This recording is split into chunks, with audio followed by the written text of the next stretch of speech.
Bueno, pues buenos días y buenas tardes, depende de dónde estéis. Bienvenidos a este webinar del Centro de Alta Capacitación con sede en Santiago de Surco. Yo soy Daniel y estaré un poquito coordinando el webinar de hoy. Os doy un par de pinceladas operativas. Tendremos una presentación por parte del ponente de unos 40-45 minutos y posteriormente pasaremos a un turno de preguntas en el que os animamos a participar desde ya. Podréis participar vía micrófono o vía chat. Desde ya podéis plantearnos vuestras dudas y cuestiones vía chat. El webinar se está grabando y bueno, enviaremos la presentación, la grabación, nada más transcurrido el mismo. Podéis en cualquier momento minimizar o maximizar las cámaras o la presentación. Hay una pestañita en el panel de control que veis de GoToWebinar, por la cual podéis estirar la cámara, a las cámaras que se estén viendo o la presentación según queráis, hasta el punto de poder hacer desaparecer la webcam o de los speakers o incluso bueno, pues, solo ver la webcam. Bueno, ya sabéis que hoy tenemos a Domingo Suárez que nos va a explicar bueno, pues un webinar titulado Retos de la arquitectura de microservicios. Vamos a ver cómo te escuchamos, Domingo. Hola, ¿qué Hola, tal? Buenos días. Hola, ¿qué tal? Buenos días. ¿Cómo están? ¿qué tal? Te escuchamos perfectamente. Creo que estás en Lima, ¿no? Es correcto, me encuentro en la ciudad de Lima, en Perú. Fantástico, Domingo. Pues te escuchamos perfectamente, estamos viendo tu presentación. Recuerda darle al play en el panel de GoToWebinar que la habíamos congelado. Ahí está, perfecto. Cuando quieras, Domingo, nos vemos cuando finalices. Excelente. ¿Qué tal? Buenos días a todos. Pues bueno, un gusto estar aquí compartiendo un tema que particularmente me parece bastante importante debido a que en los últimos años la arquitectura de microservicios ha dado un despunte pues bastante importante a la industria. Pero también es momento como de pues de analizar aquellas cosas que sin duda la arquitectura plantea soluciones a problemas que hemos tenido antes, también introduce algunos retos, algunos desafíos que tenemos que enfrentar al momento de diseñar una arquitectura utilizando este gran patrón de microservicios. Entonces, el día de hoy vamos a hablar solo de algunos de los retos, debido a que hay bastantes retos que forman parte de esta arquitectura. Entonces, pues bueno, espero que sean bastante útiles.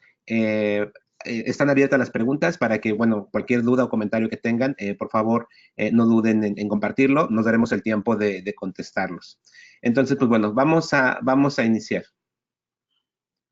Bueno, pues nos presentamos brevemente. Me llamo Domingo Suárez, como me han presentado previamente. He trabajado principalmente en los últimos 20 años en la plataforma Java, principalmente, en diversos sectores, en diversos países. Y pues bueno, justamente esto nos ha dado una experiencia de trabajo, trabajando en diferentes sectores, con diferentes retos tecnológicos y diferentes retos de negocio. Actualmente estamos llevando capacitación y consultoría a toda Latinoamérica. Estamos operando en México, en Perú, en Chile, y próximamente vamos a aperturar cursos también en Colombia. Entonces, pues bueno, por si están interesados. Bien, la arquitectura de microservicios, pues bueno, básicamente se utiliza cuando yo necesito modularizar de manera un poquito más independiente todas mis aplicaciones, debido a que sin duda durante muchos años hemos trabajado en monolitos. Nos hemos dado cuenta que los monolitos tienen bastantes limitaciones. La idea de una arquitectura de microservicios, y particularmente de un microservicio como tal, es que yo tenga un componente con una responsabilidad bien limitada. Esta responsabilidad, pues muchas veces es una funcionalidad que se encarga de resolver cierto problema de negocio. Por lo tanto, ese problema de negocio tiene un contexto bien delimitado. Este punto es importante debido a que, hablando específicamente de monolitos, en ocasiones, cuando tenemos una aplicación que tiene una gran funcionalidad y justamente ahí está todo, eh, la manera que a veces encontramos para poder integrar esa aplicación con otras aplicaciones, muchas veces lo hacemos compartiendo el modelo de datos. Me refiero a compartir los accesos a la base de datos. La idea de microservicios es que el microservicio también abstraiga esa parte de los datos, de la información, no solamente la funcionalidad. Es decir, si yo necesito información cruda, por así decirlo, del microservicio, el microservicio, más bien, yo no debería acceder a esa información de manera directa. Yo debería usar un contrato mediante la interfaz bien definida que define el microservicio para acceder a esa información. Eh, Justamente la idea de este concepto dentro de la arquitectura es para prevenir acoplamiento. En arquitecturas monolíticas, debido a cómo en ocasiones están diseñadas, muchas otras más aplicaciones de mi empresa, de mi organización, pueden ahora conocer mi modelo de datos y acoplarse a él. El gran reto o el gran problema que esto conlleva es justamente que eh, si por alguna razón es necesario modificar la estructura de datos, todas aquellas aplicaciones que dependen de ese modelo, que lo conocen, que están acoplados a él, también tienen que cambiar.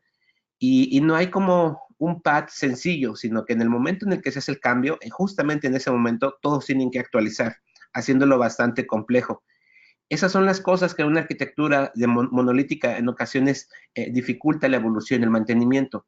En microservicios, debido a que el microservicio no es dueño de su modelo de datos y que define una interfaz para acceder a este modelo, si por alguna razón es necesario modificarlo o alterarlo, entonces se hace a través del contrato. El contrato no debería cambiar, el microservicio debería hacer él resolver el problema, ¿de acuerdo? De tal forma que aísla, desacopla a las demás aplicaciones.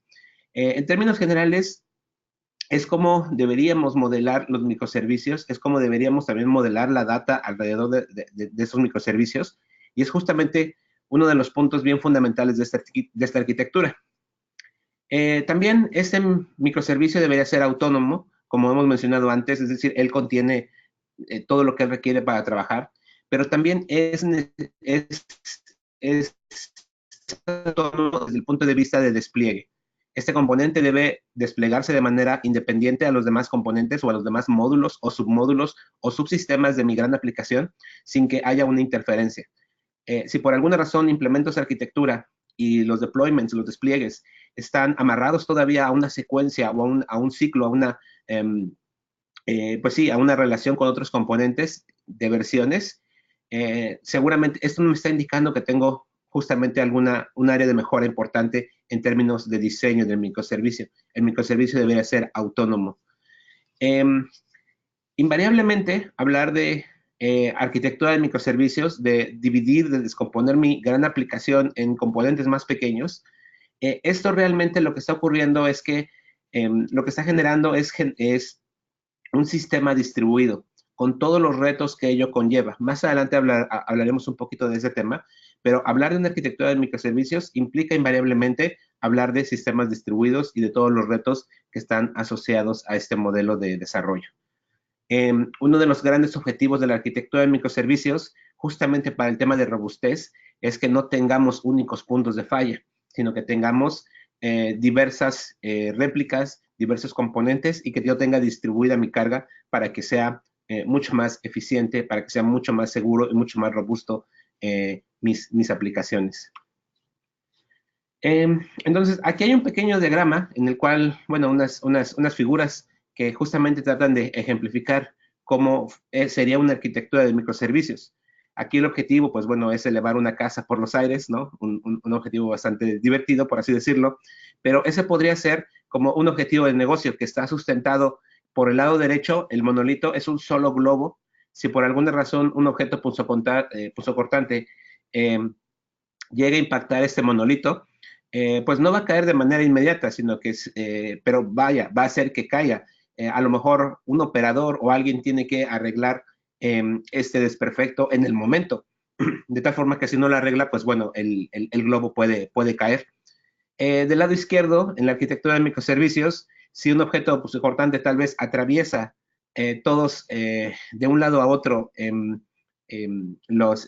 pues la estructura donde están los globos, pues va a afectar solamente a aquellos globos que estén en su trayectoria.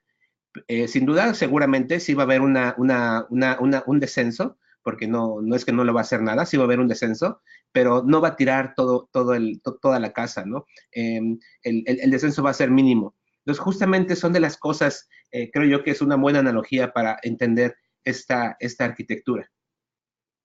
Es lo que queremos lograr con microservicios, ¿no? El globo, el contenido del globo adentro, tal vez en algunos es helio o algún otro gas diferente. Entonces, del otro lado tenemos un solo tipo de gas, ¿de acuerdo? Eso sería, hablando de tipos de gases, esto sería como el stack tecnológico. Del lado izquierdo, yo puedo tener diferentes tipos de gases que tengan características propias, incluso para el mismo material del cual está hecho el globo. No todo está hecho del mismo material potencialmente.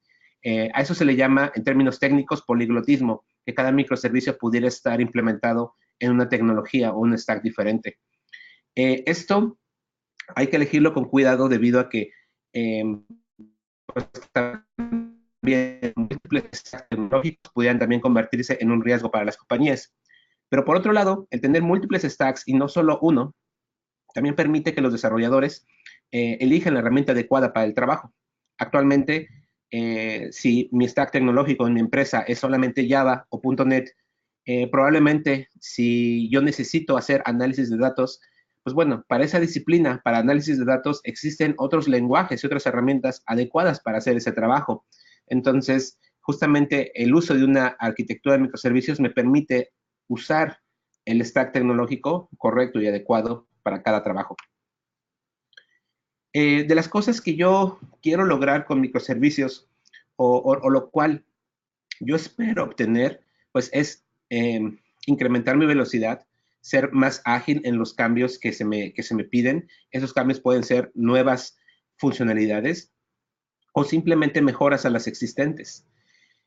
También ser más flexible, es decir, como lo que he mencionado anteriormente, para un caso de uso en particular, para una funcionalidad en particular, elegir herramientas adecuadas, es decir, doblar mi stack, ser flexible, incorporar nuevas tecnologías de manera sencilla, que sean efectivos porque resuelven solamente un problema y lo resuelven pues bastante bien, y también que sean eficientes. A veces el gran problema con los monolitos es que justamente hacer un despliegue o probablemente escalar ese microservicio pues requiere tiempo porque es un componente bastante grande. La idea del microservicio es que sea pequeño y que también sea eficiente en términos de recursos, en términos de lo que él necesita para funcionar de manera independiente. Esto también está enfocado a que teniendo esa arquitectura pues sea robusta, como en el escenario ficticio que mencioné de un objeto por su contarte que pasa de un lado a otro de estos globos. Sí voy a tener un impacto, pero ese impacto no debe afectar el sistema completo. Muchas veces es justamente lo que queremos lograr, que no podemos evitar los errores, no podemos evitar las caídas, pero bastante pequeñas, solo en algunas funcionalidades, no en la gran funcionalidad del sistema.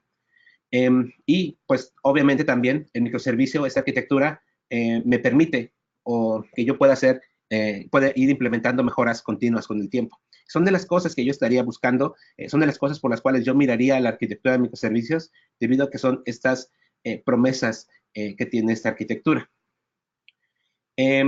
Pero no son bala de plata esta arquitectura. Buscamos cosas muy positivas de ella, sin duda. Se ha escrito muchísimo de las buenas experiencias que se tiene, pero también existen muy malas experiencias. Y justamente este webinar es algo en lo cual nosotros nos queríamos enfocar, debido a que estando trabajando con diferentes clientes en diversos países, pues justamente hemos estado viendo estos problemas. Entonces, pues sí, hay buenas cosas, pero también hay que enfocarnos en aquellos retos y sobre todo, pues, saber qué cosas podemos hacer para minimizar estos retos, para minimizar estos riesgos. Dentro de la arquitectura de microservicios realmente no hay un lineamiento exacto o una metodología a seguir para la implementación. Esto por sí mismo ya es un reto, ya es un riesgo, de hecho. Pero bueno, solamente desde el punto de vista de arquitectura, microservicios es solamente un gran patrón que nada más define restricciones de diseño. Cada arquitecto o cada equipo de arquitectura, incluso los mismos desarrolladores, ellos deben tomar decisiones tomando estas restricciones solamente, y ellos deben diseñar su arquitectura tangible en función pues de sus requerimientos de negocio, en función de las herramientas con las cuales disponen o con herramientas que han elegido utilizar. Es muy importante mencionar que esta arquitectura es una arquitectura evolutiva. No ha llegado en este momento a una etapa de madurez en el cual podamos decir que, bueno, es un marco de referencia que podemos tomar e implementarlo tal cual. No, realmente es una arquitectura que está evolucionando.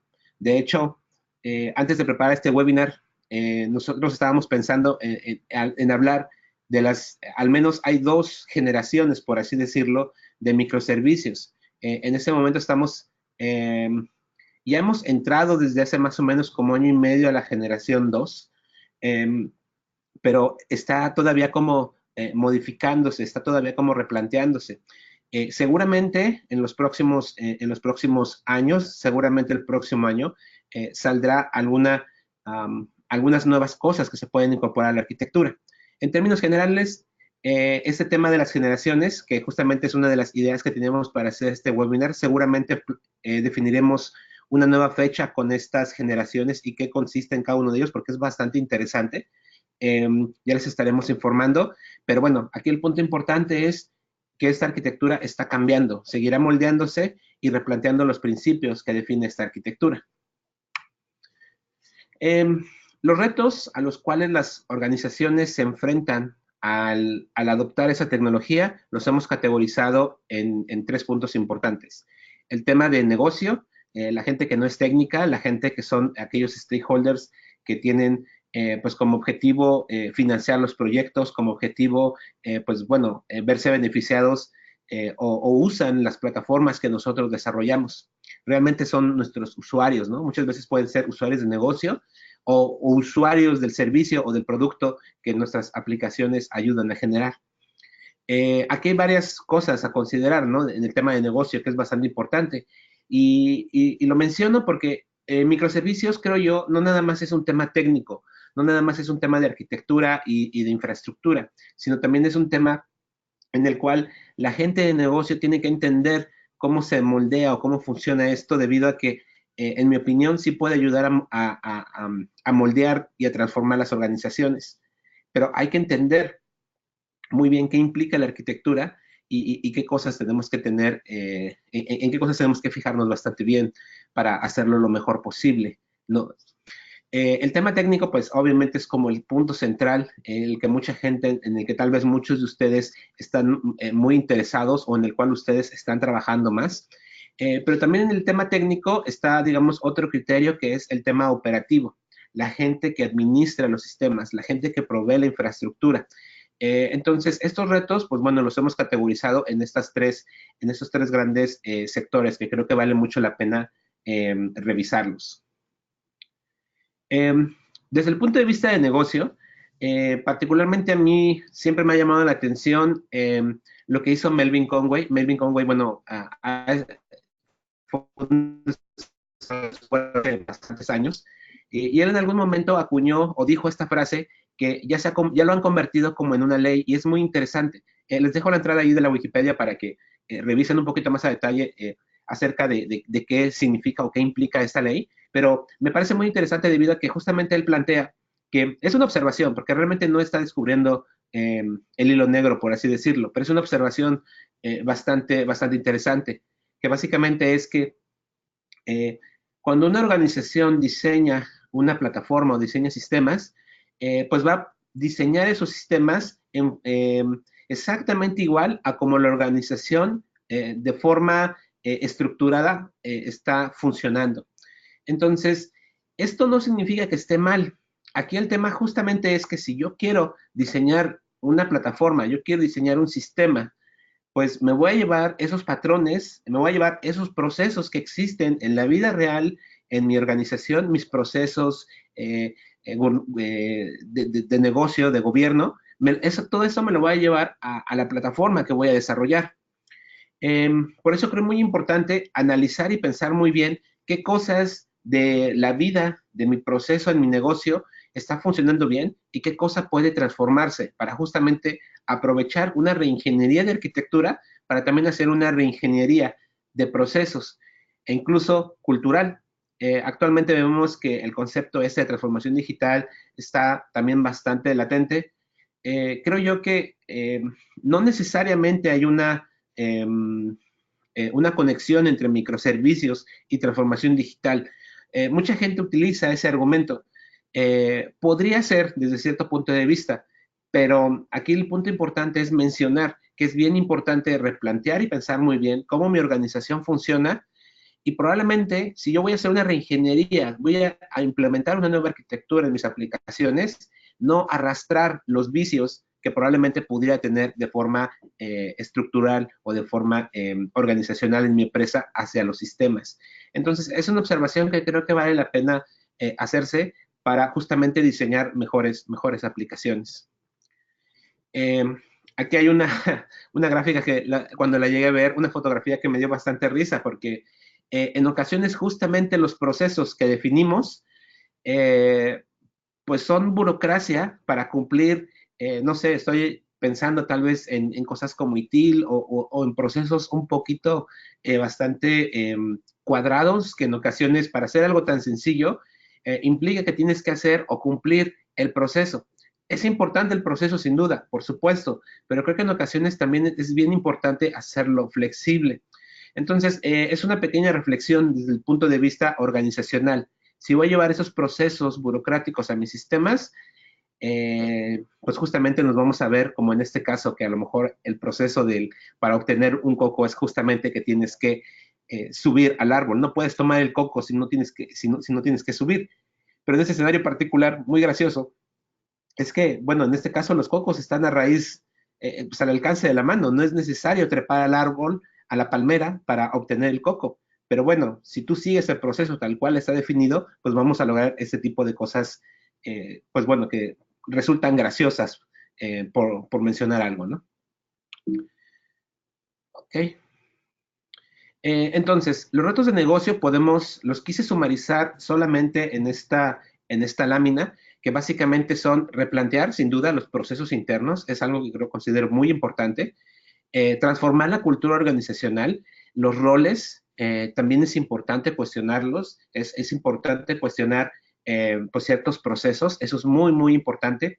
Y otra perspectiva importante, creo yo, también es cómo el negocio ve la tecnología. En muchas ocasiones, con algunos clientes, sobre todo grandes corporativos, nos hemos encontrado que, por ejemplo, Domingo, en algunos de ellos tienen incluso como lineamiento no adoptar tecnología open source, lo cual es bastante respetable. sí, Domingo. Pero creo yo, la tecnología open source ha llegado a un punto en el cual se ha convertido en un modelo estratégico para mejorar infraestructura, para mejorar cualquier tecnología. Y eso simplemente tenemos que voltear a ver lo que están haciendo grandes compañías como IBM. IBM prácticamente se deshizo en efectivo de un tercio de sus, pues de sus fondos para adquirir una compañía de open source, debido a que ellos han visto que esta tecnología o que este enfoque de diseñarla tiene un futuro bastante grande. No nada más es el tema de que es gratuito, no nada más es el tema de que es fácilmente accesible el open source, sino el beneficio fundamental que tiene es toda esa capacidad enorme que existe en la comunidad de hacer crecer una tecnología. Por eso vemos que la tecnología ha avanzado muchísimo los últimos años, debido a justamente a que hay demasiados desarrolladores alrededor del mundo contribuyendo a mejorar esa tecnología. Open source ha dejado de ser un proyecto de estudiantes en las universidades. Realmente es una estrategia de mercado y de negocio. Hay modelos de licenciamiento basados completamente en open source y que pueden desarrollar negocios, modelos comerciales. Entonces, también el negocio debería entender que el open source, herramientas open source, son bastante relevantes para la industria. Por eso lo planteo, debido a que justamente en ocasiones la adopción de estas tecnologías pudiera verse limitada debido al contexto de negocio, a los tomadores de decisiones. Entonces sí considero muy importante pensar en este aspecto. Eh, Otra cosa que también me parece muy interesante es que en ocasiones, en la gran mayoría de las ocasiones, las compañías ven um, las funcionalidades de su negocio como si fueran proyectos.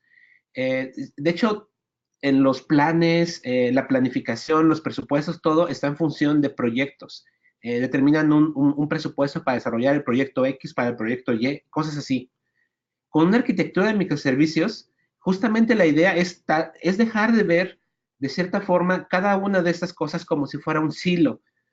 Al final del día se convierte el microservicio o la funcionalidad de negocio que está detrás de un servicio, pues envuelve un proceso de negocio. Debería dejar de convertirse como que el conjunto de microservicios es el proyecto de microservicios y más bien debería de verse como la infraestructura de negocio que tiene mi empresa para trabajar. De esa forma, la compañía o los negocios deberían ver las funcionalidades que ellos requieren como si fueran productos, no un producto que tú vendes a tus consumidores, sino un producto interno que utilizas justamente para ofrecer un bien o producto a tus usuarios, pero no como el gran proyecto, sino como un producto que es un poco más pequeño que un proyecto. Entonces, esto me parece a mí bastante interesante y sí como que replantea un poquito cómo las empresas se organizan justamente para resolver los retos que tienen de funcionalidad y de automatización. Sin duda hace falta también un marco de gobierno. Si yo voy ahora a partir mi funcionalidad en esos pequeños microservicios, sí necesito bien definir el alcance, el ámbito que tiene cada uno de ellos, y obviamente tener un inventario de estos servicios para que no exista funcionalidad duplicada y sobre todo para evitar acoplamientos del modelo de datos. Esto creo que yo es bastante importante desde el punto de vista de negocio. Aquí no estamos obviamente, hay una relación muy fuerte con el tema técnico, pero creo yo que estos retos son importantes para el punto de vista de negocio. El tema de retos técnicos, hemos tomado solamente algunos que consideramos los más importantes. Uno de ellos es justamente la complejidad arquitectónica. Hemos visto que los microservicios son pequeños, esto es relativo, por eso está pequeños, entrecomillado. La funcionalidad es limitada, está bien delimitada por un contexto.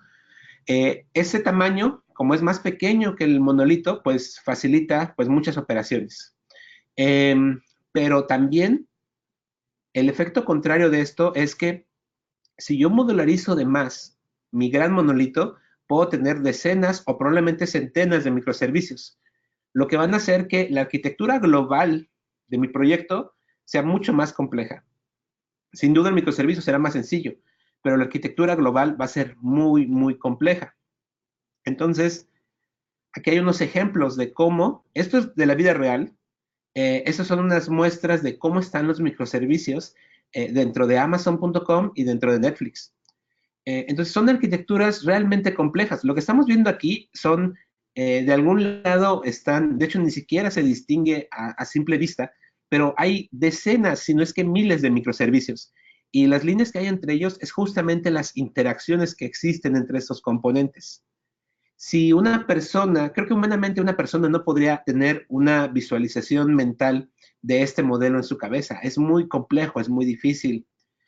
Pero yo creo que justamente hemos visto cómo estas compañías han logrado una evolución bastante grande debido a que justamente tienen equipos enfocados a un servicio en particular, a una funcionalidad en particular, pero a su vez esta funcionalidad está soportando operaciones para muchos otros servicios internos dentro de la compañía. Para que esto funcione, pues está el tema también de negocio que hemos hablado antes, pero también un tema técnico. Entonces, la arquitectura, la complejidad arquitectónica se va a incrementar dependiendo la modularización que hagamos de nuestros microservicios. Esto es un hecho. Otro reto importante es la consistencia de datos. Hemos hablado que los microservicios deberían tener su propia base de datos. Ellos controlan su modelo de datos. Es decir, la base de datos también deja de ser un monolito, como típicamente lo tenemos en nuestra organización. Tenemos un gran servidor o varios grandes servidores que comparten un montón de estructuras de datos, ¿no? Tablas, vistas, todo lo relacionado con un modelo de datos relacional. La idea de microservicios es que cada uno de ellos tenga su propio esquema, su propia base de datos. Eh, y esto introduce el problema de que yo tengo diferentes servicios, cada uno con diferente funcionalidad y cada uno con su propia base de datos, necesito a fuerza una transacción distribuida. Es decir, con una base de datos monolítica es muy sencillo hacer transacciones, porque toda la información está junta, entonces la transacción operará sobre todas esas tablas que están involucradas en un proceso de negocio. Pero en microservicios ocurre que esto está completamente separado, son cosas diferentes. Entonces, pudiera existir inconsistencia de datos. Eso es un gran reto dentro de la arquitectura de microservicios. Ahora, en nuestra experiencia también hemos visto que muchas empresas, debido a estos problemas o a estos retos, han decidido no utilizar persistencia aislada, sino que siguen utilizando una base de datos compartida. Y esto se ve en muchísimas implementaciones de microservicios. Esto sí podríamos mencionar que es una oportunidad de mejora enorme con muchas de las personas que implementan microservicios de esta manera. Hay varios problemas asociados a tener base de datos compartida en microservicios. El primero es la carga hacia la base de datos. Anteriormente en tu monolito tenías un conjunto de conexiones limitada a esa base de datos, compartida entre todo el monolito. Cuando empiezas a dividir, ahora vas a tener un conjunto de conexiones por cada microservicio. Se va a incrementar la carga a tu base de datos centralizada. Y una de las cosas que queremos precisamente es no tener puntos únicos de falla en la arquitectura de microservicios. Si yo tengo una base de datos compartida, entonces lo que voy a tener es justamente, voy a tener una alta contención a nivel base de datos. Entonces, para resolver este problema, existe un patrón que se llama Saga. El patrón Saga justamente es una máquina de estados que ayuda a coordinar transacciones entre diferentes microservicios. Además, este patrón Saga implica que nosotros debemos implementar también servicios de compensación. Eso significa, si yo tengo un servicio que genera una transacción, ese mismo servicio debe tener una función o un servicio que pudiera revertir esa transacción que se ha creado. Saga va a coordinar mediante esta máquina de estados esas operaciones entre diferentes microservicios y con eso nos va a ayudar a solucionar el problema de la consistencia de datos. Pero implica que yo tenga que implementar este patrón. Ahí les dejo un vínculo para que ustedes puedan entrar y ver este patrón y puedan entender un poquito más, porque realmente es bastante complejo, bastante grande este patrón. Otra cosa importante, pues también son las falacias del cómputo distribuido. Hemos mencionado que hacer microservicios invariablemente nos orilla a crear una arquitectura de cómputo distribuido. Y hay 8 puntos que están bien documentados, ahí también está la liga de la Wikipedia, que justamente son aquellas falacias o aquellas cosas que nosotros pensamos que no van a ocurrir, pero realmente ocurren cuando diseñamos sistemas distribuidos. Pensamos que la red siempre va a estar lista, pensamos que la latencia entre servicios no va a existir, pensamos que tenemos un ancho de banda bastante bueno para transferir de un servicio a otro una gran cantidad de información, pensamos que la seguridad en la red va a estar ahí, la topología o cómo está construida la red no va a cambiar, que hay un solo administrador que siempre nos va a poder arreglar los problemas. Sobre todo esto, la nube pública es un gran problema, ¿no? Hay una gran cantidad de administradores que no tienen conciencia o que no saben, siempre cada vez que necesitas soporte, pues te toca una persona diferente y tienes que empezar casi siempre de cero con él. Esa es la implicación de que exista más de un administrador. Entonces, son cosas importantes que tenemos que considerar cuando diseñamos microservicios. No hay que caer en estas falacias justamente cuando empezamos a modularizar las aplicaciones. Nuestra aplicación tiene que resolver de alguna manera estas falacias, ¿de acuerdo? Justamente este es un gran reto desde el punto de vista de implementación. Los desarrolladores, los arquitectos tienen que diseñar infraestructura, tienen que diseñar componentes que justamente puedan atacar estas 8 falacias. La red también va a ser frágil, ¿no? Al final del día, si yo puedo, la idea de microservicios es justamente que yo pueda tener alta disponibilidad de mis aplicaciones y que no tenga únicos puntos de falla, pues saben que la red se va a convertir en el único punto de falla, porque por ahí va a pasar toda la comunicación y no existe, hasta donde yo sé, redundancia en la red. Puede haber redundancia de enlaces, pero una vez que estás en un centro de datos, ahí adentro algo puede fallar. Entonces, justamente para evitar esos problemas, de tratar de evitar que tu red se convierta en un punto de falla importante, pues debes diseñar para fallar desde el principio. Es decir, la arquitectura, los componentes que tú hagas deben estar preparados para sobrevivir a fallas de la red bastante grandes. Entonces, hay dos cosas que podemos utilizar aquí. Una de ellas es los 12 principios o los 10 atributos, perdón, que debe tener una aplicación Cloud Native. Ahí les dejo un vínculo donde describe justamente estos 10 atributos que debe tener una aplicación Cloud Native. Muchos de ellos están enfocados al tema de comunicación, a que mi aplicación sea resiliente en el caso de que si quiere ir a un componente externo, esa comunicación demore bastante. Esos 12 atributos, esos 10 atributos, perdón, nos van a indicar cómo podemos resolver esos problemas.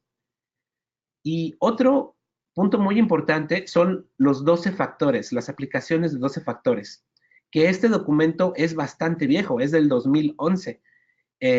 Si un desarrollador está familiarizado con los 12 factores, debería diseñar sus aplicaciones siguiendo los 12 factores. Ahí también está el vínculo para que vean cada uno de esos factores y muchos de ellos justamente están enfocados a ayudar a que nos ayude a contrarrestar el problema de que la red puede convertirse en un problema. Hay otros retos técnicos, otros retos de implementación, ¿de acuerdo? Pero en mi opinión, esos que hemos mencionado antes son bastante relevantes. De hecho, en algunos de ellos estamos incorporando pues un montón, bastantes más. Pero ahora me gustaría pasar, ya para terminar y pasar a las preguntas, es hablar de los retos operativos, que es la última categoría de retos que hemos seleccionado para el día de hoy. El primero es el aprovisionamiento. Necesitamos máquinas virtuales, necesitamos infraestructura de red, necesitamos software que debe de estar instalado en esas máquinas virtuales en donde mis microservicios van a funcionar, en donde ellos van a ejecutarse. Esto significa que si yo tengo ahora múltiples aplicaciones, a diferencia de una, pues necesito aprovisionar más infraestructura. Lo que no he mencionado ahora es que justamente con una arquitectura de microservicios, el nombre microservicio muchas veces pudiera pensar que va a ser, que voy a requerir menos recursos o menos cosas porque es pequeño, ¿no? Es micro. Pero realmente, en la vida real, va a ser al contrario. Una arquitectura de microservicios va a requerir más infraestructura, ¿de acuerdo? Debido a que yo voy a necesitar alta disponibilidad de esos componentes, o debería tenerla. Eso, pues, obviamente va a haber un impacto en el tema de infraestructura. Va a ser un costo monetario, por supuesto, pero también va a ser un costo operativo, más trabajo para la gente de operaciones. Entonces, pues este es un reto que tenemos que enfrentar con automatización. Y para ello existe este concepto que se conoce como código como infraestructura. Hay varias herramientas que nos pueden ayudar para atender este tema. Y como algunas de ellas son Ansible, otra de ellas es Terraform. Entonces, existen muchas más en el mercado. El punto importante en ocasiones también en el tema de aprovisionamiento es también que los operadores deban ahora también adquirir o mejorar las habilidades de codificación, de programación. Típicamente un operador no hace ese tipo de trabajos. Pues bueno, cuando tienes infraestructura, bueno, código como infraestructura, es decir, tu infraestructura la defines con código, es necesario que los operadores ahora también desarrollen para que automaticen su centro de datos.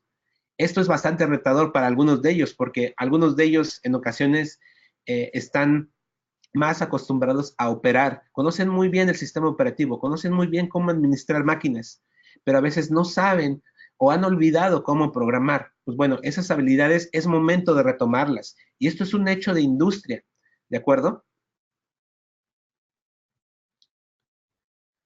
El monitoreo también se va a convertir en un gran reto. Ahora en infraestructura con microservicios van a existir más herramientas, más componentes que debo monitorear. Y justamente la clave de monitorear es para que yo pueda obtener casi en tiempo real, es muy difícil obtenerlo en tiempo real, pero bueno, un tiempo muy cercano al real con un retraso mínimo, tal vez de algunos segundos, ¿no? O un minuto o dos, pero yo debo obtener de manera muy frecuente cómo está funcionando mi aplicación, de tal manera que yo pueda prevenir problemas. En muchas ocasiones los operadores reaccionan a los problemas. Ellos entran en emergencia cuando el problema ya ocurrió. Si tuviéramos un buen monitoreo, pudiéramos en muchos escenarios adelantarnos los potenciales problemas que pudieran ocurrir. Hay otros problemas que no podemos ocurrir, ¿no? Como desconexiones, fallas de electricidad, hay muchos problemas, ¿no? Pero hay otros que sí es evidente que en función del comportamiento de las aplicaciones, sí pudiéramos detectar que necesitamos hacer algo.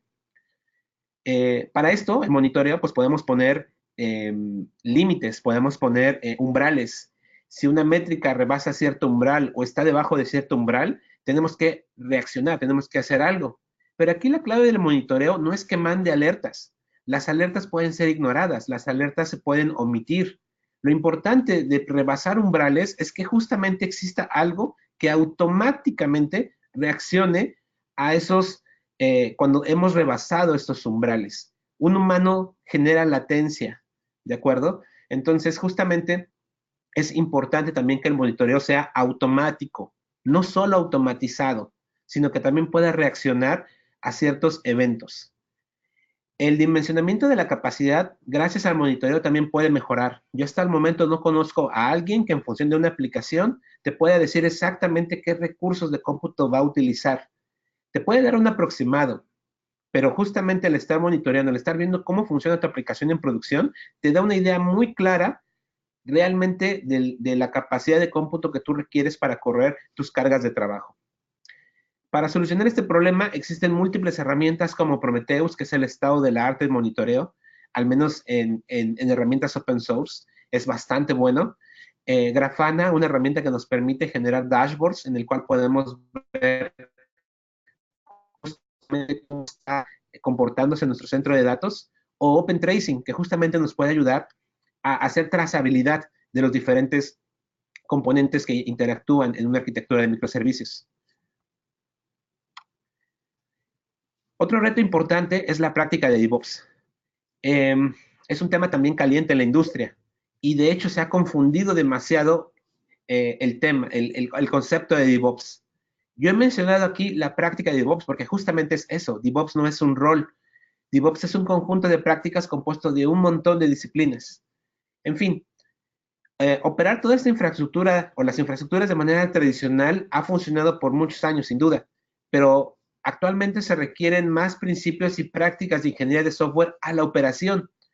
Muchas veces los operadores no utilizan ingeniería de software o ni siquiera ingeniería, simplemente están operando un sistema, simplemente están manteniendo, instalando paquetes, configurando cosas. No hay no hay muchas labores de ingeniería realmente. Entonces, sí es necesario transformar o modificar esos procesos para, lo que voy a decir a continuación puede sonar un poco confuso al inicio, pero voy a tratar de hacerlo muy lento y tratar de hacerlo lo mejor posible. Deberíamos convertir o cambiar la operación, así como habitualmente la conocemos, a un proceso que nos permita producir sistemas de operación. ¿A qué me refiero? Si yo tengo un operador que está trabajando en un sistema, haciendo labores o tareas solamente de mantenimiento o de configuración, pues bueno, ese trabajo realmente es manual. Todo el tiempo o durante mucho tiempo va a estar haciendo esas actividades. Y probablemente ahora la industria debería estar mirando en cambiar ese tipo de actividades o de ese tipo de tareas a que los operadores generen sistemas que permitan operar de manera automática la infraestructura. Esto es interesante y cambia bastante cómo se ha operado la infraestructura, pero hay hay casos de uso de industria que justamente han hecho ese tipo de cambios. El cambio más importante o la empresa que más hace esto es Google.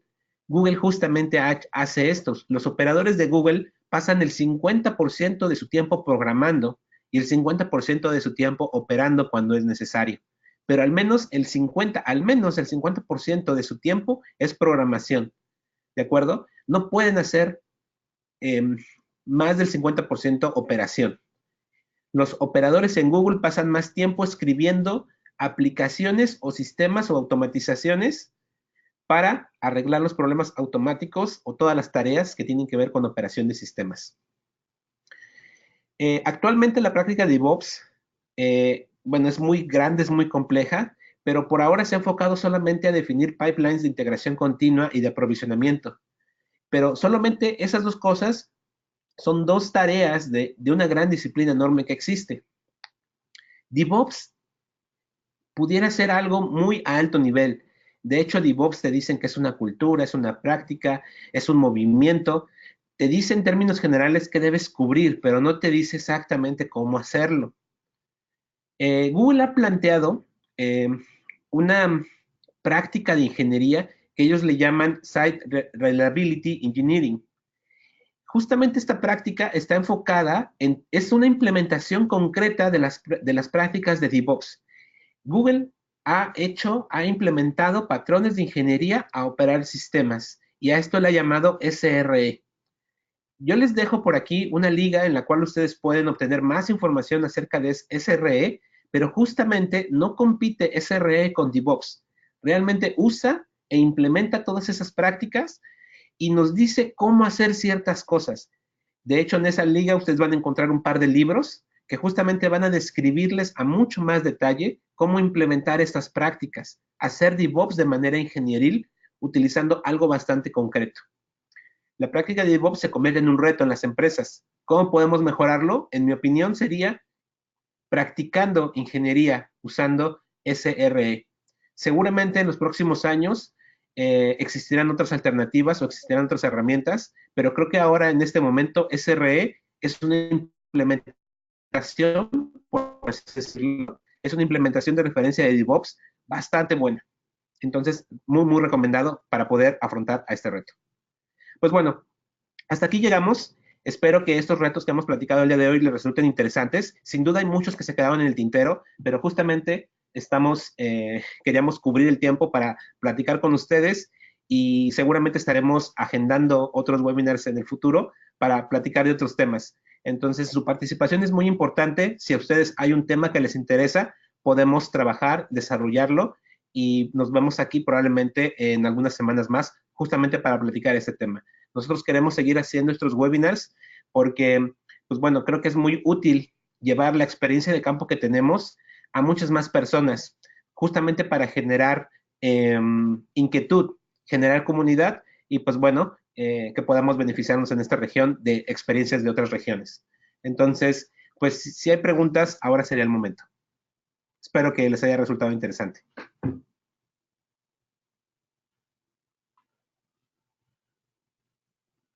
Muy bien, muchísimas gracias Domingo por tu presentación. Efectivamente, hay mucho interés porque mira, estamos en la sala ahora mismo 74 personas y nosotros dos. O sea que sí que hay interés en todo lo que estás explicando. Os recuerdo cómo podéis participar y os animamos efectivamente a hacerlo. Si levantáis la mano, accionando el botoncito levantar la mano que aparece en el panel de control, yo os abro el micro. Solo abrimos el micrófono, no se os va a ver la webcam, ¿eh? Y preferenciamos siempre la gente que levantáis la mano para participar vía micrófono, ¿eh? Ya tenemos dos manos levantadas, yo voy dando paso, os voy abriendo el micrófono por orden de, en fin, de petición de palabra. Y además también podéis plantear vuestras cuestiones por el chat, pero ya sabéis que nosotros somos un poco vagos y no nos gusta leer, preferimos que vosotros mismos hagáis las preguntas a Domingo, aprovechando que está aquí ahora mismo. Entonces vamos a abrir en primer lugar el micrófono a Johnny. Johnny Alemán, te abro el micrófono. Hola Johnny. Hola Johnny. Vale, Johnny, pues si me levantáis la mano yo os abro el micro, ¿eh? O sea, si no queréis participar vía micrófono, no me levantéis la mano, no me levantéis la mano, ¿eh? Si queréis participar vía micrófono, levantáis la mano accionando el botoncito levantar mano que aparece en el panel de control de GoToWebinar. Vamos a ver, Elías, hello, te voy a abrir el micro, vamos a ver si... Hola, Elías. Buenos días, ¿Qué tal, Elías? ¿Desde dónde nos llamas? bien desde Colombia, Bogotá. Adelante.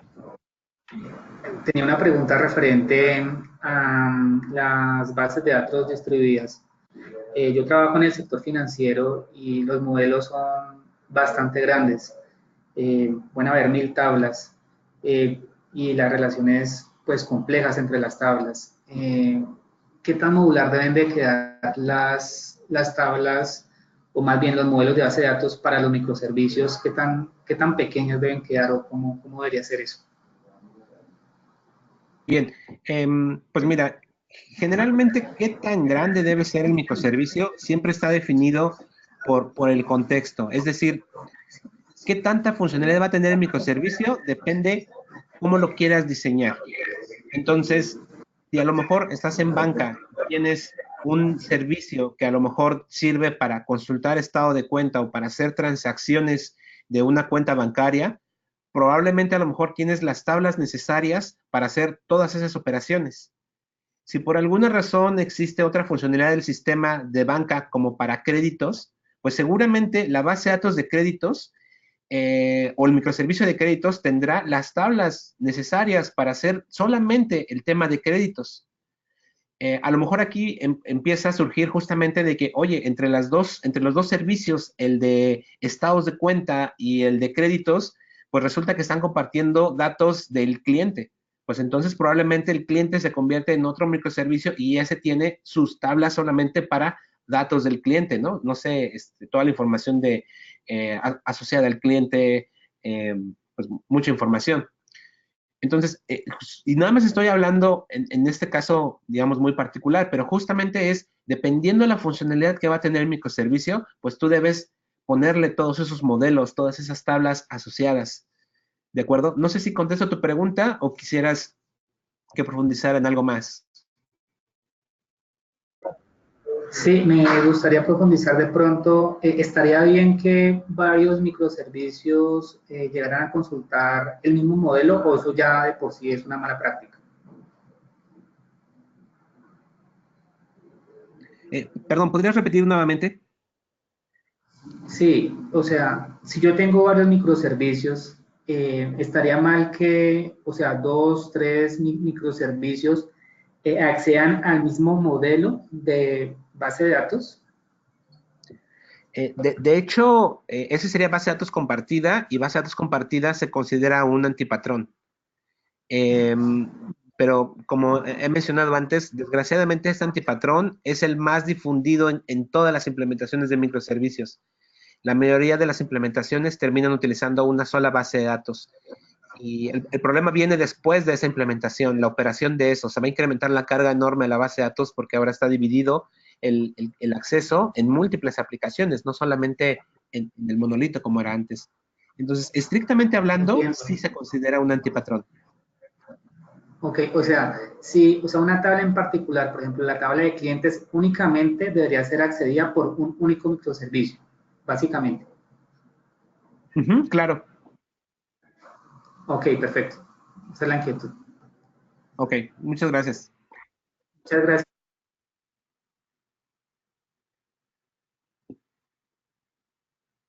Bien, listo para la siguiente pregunta.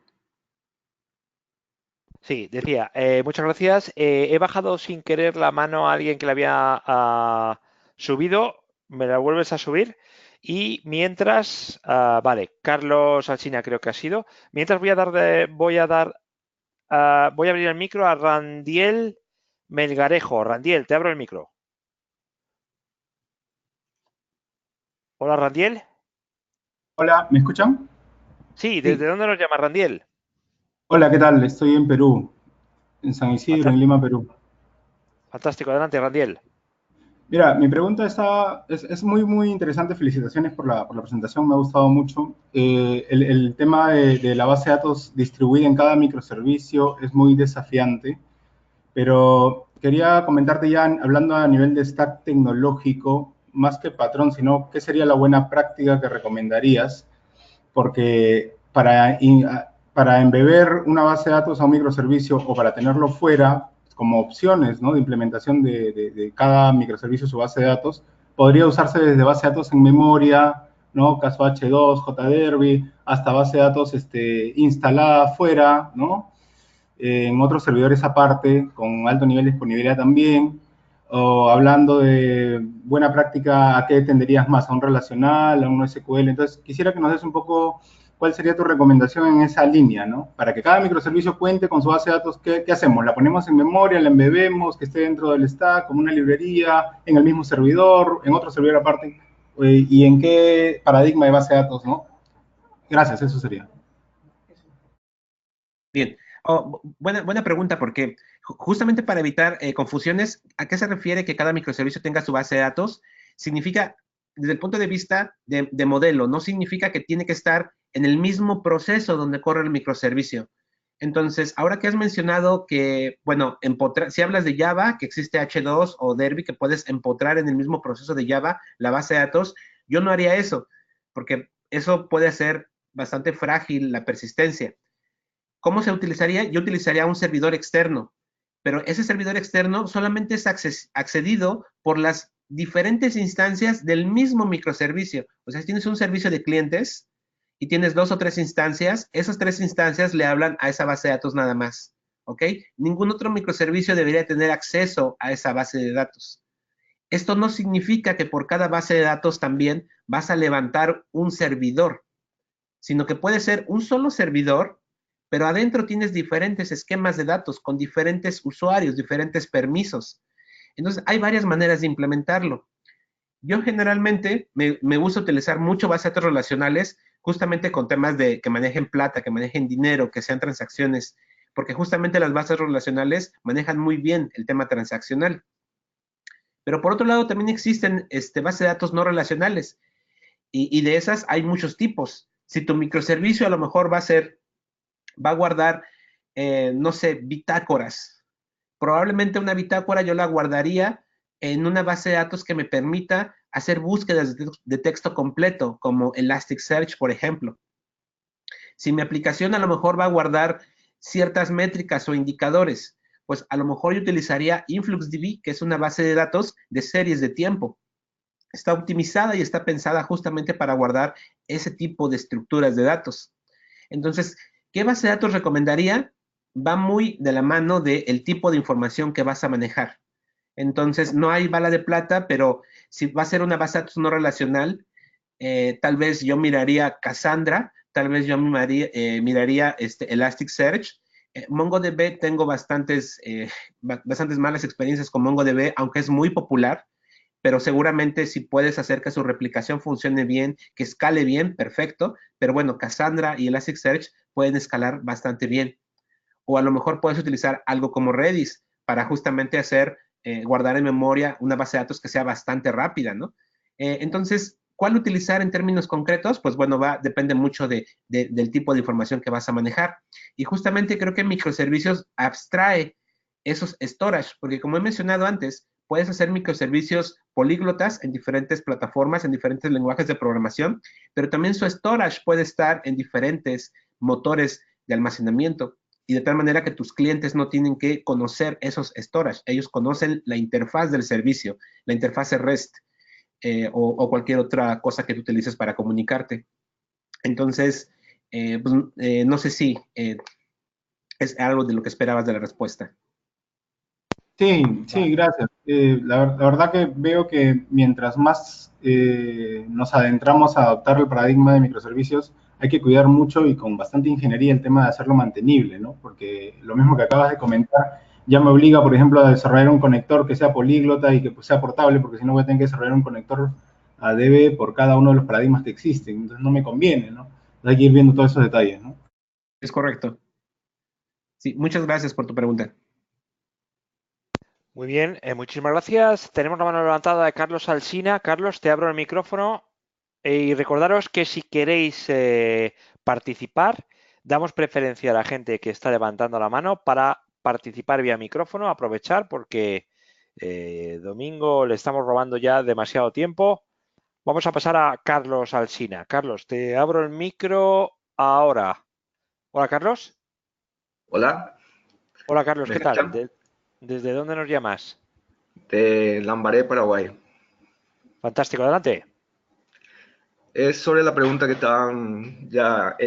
que ya hicieron, digamos, respecto a la base de datos de servicios financieros. O sea, un servicio que hace, por ejemplo, la parte de crédito y otro que hace la parte de transacción en una caja de ahorro, por ejemplo, ¿verdad?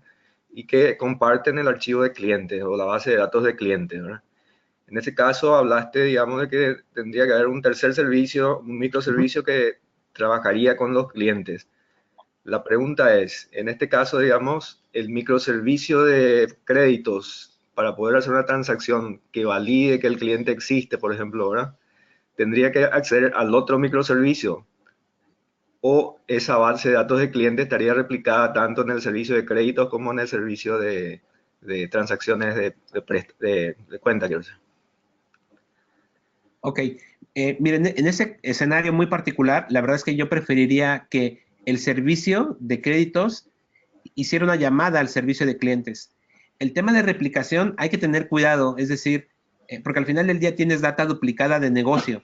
En ocasiones la data duplicada es importante para temas de performance, análisis de datos, datamarts, BI, eso está perfecto. Pero en temas transaccionales, por ejemplo, en este caso, ¿qué ocurre si tu catálogo de clientes, por así decirlo, sufre algún cambio y el proceso de sincronización hacia las otras bases de datos falla, o es lento, o está funcionando mal, o la otra base de datos se cayó? O sea, puede haber ahí como que varias condiciones. Entonces, justamente la idea del microservicio es que existe un origen de la información y ahí se consulta. De tal manera que en este caso es como probablemente el escenario que yo preferiría implementar para evitar tener replicación de datos, ¿no? Ok, gracias. Ok, Carlos, No, muchas gracias. Bueno, pues tenemos aquí la mano levantada de Felipe Veloza. ¿Qué ponemos domingo? ¿Ponemos Adelante. 5 minutos más? ¿10 Sí, minutos claro, claro. más? Sí, 10 Ok, minutos más si gustas, no hay ningún problema. vale, Si hay pues ponemos interés, 10 aquí me minutos esperamos. hasta el cuarto. Y recordaros, si queréis participar vía micrófono, levantar la mano, accionando el botoncito levantar la mano. Tenemos todavía tiempo para unas cuantas preguntas. Levantar la mano, accionando el botoncito levantar mano y yo os abro el micro. No se ve la webcam, o sea que tranquilos. Vamos a ver, Felipe Veloza, te abro el micro. Ahí está, Felipe. Hola, buenos días. Ah, vale, no eres Felipe. Es que estamos acá un equipo bastante numeroso, pero la cuenta, pues la inscripción la hizo Felipe. Vale, pues dinos desde dónde nos llamas y tu nombre, por favor. Mi nombre es Angélica y estamos desde Medellín, Colombia. Fantástico, adelante.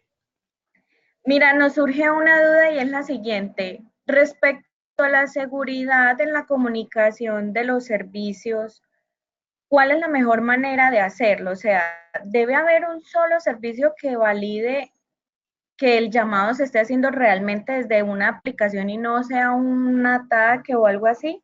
¿O es mejor que cada servicio haga esa validación? Ok, buena pregunta. Tu pregunta la voy a relacionar un poquito con lo que mencioné brevemente de las diversas generaciones de arquitectura de microservicios. Ahorita elaboro por qué esto lo voy a mencionar así. Lo que ocurre es que en primera generación probablemente lo que yo haría sería que cada microservicio, si yo quisiera hacer validaciones de seguridad, cada microservicio debería tener esa lógica. ¿Por qué cada microservicio y por qué no tener un sistema centralizado? Porque justamente puedo tener un cuello de botella en el tema de verificación de seguridad, ¿ok?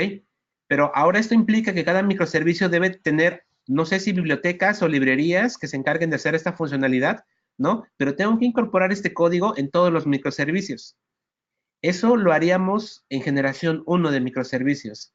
En generación 2 de microservicios, con una técnica que se conoce como Service Mesh, ese tipo de funcionalidad puede estar, bueno, Service Mesh es una malla de servicios. Justamente un servicio que podemos poner en esta infraestructura podría ser la validación de seguridad, que está, digamos, a nivel red, por así decirlo. Es decir, tu servicio no tiene que implementarlo, sino que es un componente que intercepta el tráfico. No significa que es un componente centralizado, sino es un componente por el cual pasa el tráfico que está replicado en toda la arquitectura. No hay únicos puntos de falla y tu aplicación no tiene que incorporar esta funcionalidad. Pero un Service Mesh ya podría considerarse que es generación 2 de microservicios. Entonces, dependiendo cómo quieras implementarlo. Vale, listo, muchas gracias. No, a ti, muchas gracias. Muchas gracias, Angélica. Recuerdo, si queréis participar vía micrófono, no tenéis más que levantar la mano accionando el botoncito levantar la mano. Bueno, hay un botoncito, una imagen, un icono con una mano levantada y levantáis la mano, yo os abro el micro y estaremos encantados de abriros el micro para que podáis preguntar a Domingo. Os recuerdo que tenemos ahora mismo a 65 personas que estáis conectados hasta a este webinar. Hemos llegado a estar 74. Vamos a ver, Domingo, entonces voy a dar paso a alguna de las preguntas que veo aquí vía texto. A ver, Jimmy Cúmbicos dice, hola, soy Jimmy Cúmbicos, quisiera saber en términos de porcentajes promedios cuánto se podría estimar el costo de implementar soluciones con arquitectura microservicios versus otras arquitecturas. Os recuerdo, tenemos todavía un par de minutillos, si queréis hacer alguna pregunta vía micrófono, levantar la mano. Ok, la pregunta es, ¿cómo calcular los costos de una arquitectura de microservicios? Versus otras arquitecturas. Mira, no te podría dar números porque hay muchos factores que hay que considerar, ¿no? Es decir, ¿qué tanta modularidad vas a querer? Cada microservicio va a requerir su propio runtime. Depende si van a ser contenedores o no. Depende si van a ser aplicaciones, bueno, digamos, tradicionales. El modelo de despliegue en contenedores cambia también la jugada. Cambia si a lo mejor, e incluso siendo contenedores, hay múltiples maneras de ejecutar los contenedores, hay múltiples herramientas de orquestación. También depende el proveedor de nube. Amazon tiene unos costos, Azure tiene otros, Google Cloud Platform tiene otros, entonces hay muchos factores ahí a considerar. Pero en términos de a lo mejor de costos, lo que mencioné, sí, el costo sí puede ser un poco mayor al de una arquitectura monolítica. Ese costo no necesariamente tiene que ser, digamos así, dinero que tienes que pagar para la infraestructura, sino también a lo que me refería es a temas operativos. Necesitas gente que deba estar, esto que hablamos del monitoreo, esto que hablamos de que debe haber infraestructura que debe reaccionar cuando un evento o algún suceso está ocurriendo, pues son cosas que tenemos que pagar. Una arquitectura, entonces, pero así, algo muy concreto, creo que sería bastante irresponsable de mi parte decir porcentajes. Siempre depende de lo que vas a desplegar. Y si te digo, no sé, pues mira, una infraestructura de microservicios va a ser un 30%, 40% más caro. Digo, no me gustaría decirlo, porque vaya, a lo mejor te lo digo en función de un escenario que estoy pensando ahorita en mi cabeza, pero ese a lo mejor va a ser un poco diferente al que tú tienes. Entonces, me gustaría nada más dejarlo en el tema de que sí, es un poco más costoso. ¿Qué tanto? Tenemos que evaluarlo, se tiene que evaluar. Eso sería lo mejor. Desgraciadamente, a veces necesitamos respuestas antes, pero al igual que el performance, ¿qué tanto te va a rendir una aplicación? Igual no hay una fórmula matemática, igual tienes que ejecutar tu aplicación, tienes que estresarla, tienes que ponerla a prueba para saber los límites en los umbrales a los cuales va a llegar tu aplicación. No hay un dato exacto, ¿no? Entonces, lamento no poder dar una respuesta concreta a esa pregunta. Muy bien, vamos a ver, aquí tenemos otra pregunta. Dice, buenos días, soy Darío Castro, quisiera hacer una consulta o duda. ¿La MSA se podría definir como un nuevo patrón dentro de SOA? Un nuevo paso, no sé si es patrón o paso. ¿O la MSA es la evolución de SOA? ¿SOA sería ahora un monolito? Ok, cuando dice MCA, supongo que se refiere a arquitectura de microservicios, Microservice Architecture, Sí, supongo que sí. debe ser. Entonces, lo que podemos decir es que microservicios es una especialización de SOA, ¿ok? Todo lo que tú has hecho en SOA, en términos conceptuales, te lo puedes llevar a microservicios, porque justamente es la idea de SOA, dividir la funcionalidad en diferentes componentes y que estos interactúen entre ellos. Lo que sí no es portable o lo que sí no se debería tal vez de utilizar, que se utiliza mucho en SOA y llevarlo a microservicios, es el tema del Service Bus. El Service Bus es algo que también se considera un antipatrón dentro de microservicios, debido a que justamente el Service Bus se convierte en un punto único de falla. El Service Bus tiene, en SOA al menos, tiene mucha lógica de transformación, tiene mucha lógica de proceso, y en microservicios se usa mensajería muchísimo, por supuesto que sí, pero solamente se utiliza como transporte, a diferencia de cómo se utiliza en SOA. Entonces, pero al final del día la arquitectura, podríamos decir que microservicios es una especialización de SOA. Bueno, pues creo que hemos visto todas las preguntas. Bien, hemos visto todas las preguntas, no tengo ninguna mano más levantada, así que solo me queda, Domingo, agradecerte tu tiempo. ¿eh? Sí. Ha sido muy interesante. Muchísimas gracias a todos por su tiempo también. Y pues bueno, esperamos que en futuros webinars nos podamos ver por acá pues bueno, seguir participando y colaborando con todos ustedes. Muchísimas gracias a todos. Efectivamente, estaros atentos a próximos webinars de CACTI del Centro de Alta Capacitación y de Mentoris que vamos a ir organizando de forma regular. En tecnowebinars.com tenéis la agenda completa. Estaros atentos. Si ya os habéis registrado para este primer webinar, pues para el siguiente solo tendréis que poner el usuario y el password. Os recuerdo efectivamente que vais a recibir la grabación íntegra del webinar y la publicamos también en demosdesoftware.com, la podéis ver. Así que nada más, yo me despido desde aquí, desde Sant Cugat del Vallès, al norte de Barcelona. Un saludo y hasta la próxima. Adiós.